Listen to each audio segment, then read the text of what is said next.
As the mother of all caravans drama continues to build at the border, President Trump ends foreign aid to El Salvador, Guatemala, and Honduras. I'm Robin Kinderman, and you're watching JBS Straight Talk.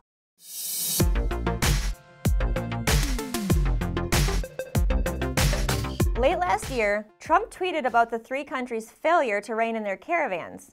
After recently receiving news that a new caravan was forming in Honduras, the State Department, at the direction of President Trump, told Congress that they are stopping all foreign aid payments to the three countries. That same day, President Trump told reporters, "We stopped payment to Honduras, to Guatemala, and to El Salvador.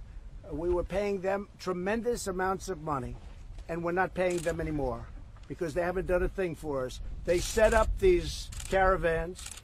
In many cases, they put their worst people in the caravan. They're not going to put their best in.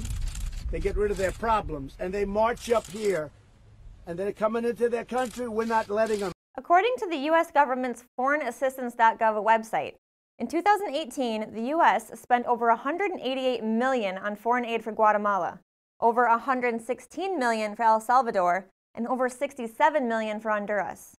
That's over $371 million of your hard-earned money given to these countries.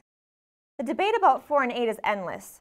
Many focus on the good it does for the residents of these countries, while others discuss the corruption and waste. Another aspect that is often not mentioned is how countries tend to become dependent on it. Considering the large amount of money America does spend on foreign aid, is it really obligated to do so? Bob Adelman writes in The New American, "Nowhere in the U.S. Constitution is the central government given the enumerated power to tax U.S. citizens and give their money away to other countries and their governments." There you have it. There is nothing in our Constitution stating that we should financially support other countries. In fact, both George Washington and Thomas Jefferson advocated for avoiding entangling alliances with foreign countries.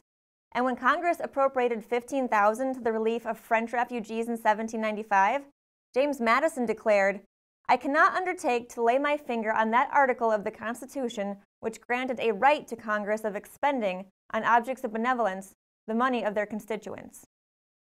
America should trade and engage in friendly commerce with foreign countries, but shouldn't interfere in their internal political and economic affairs through monetary aid. Trump is right to eliminate foreign aid to these countries. In fact, we encourage the President and Congress to go even further and end foreign aid to all countries around the world. If our government were to do this and follow its limitations as outlined by the Constitution, its size and cost would be reduced by 80%. Can you imagine how that would affect our current politics, not to mention our pocketbooks? This adherence to the Constitution would also restore our liberty and the independence of our country. Which is why we here at the John Birch Society encourage every citizen, voter, and elected official to read and follow the Constitution. If you understand the Constitution, you'll understand the proper role of our government and see that if our elected officials obeyed it, our country would not have nearly the amount of problems that it does. As we often say here, the Constitution is the solution. So until next time, take care and God bless.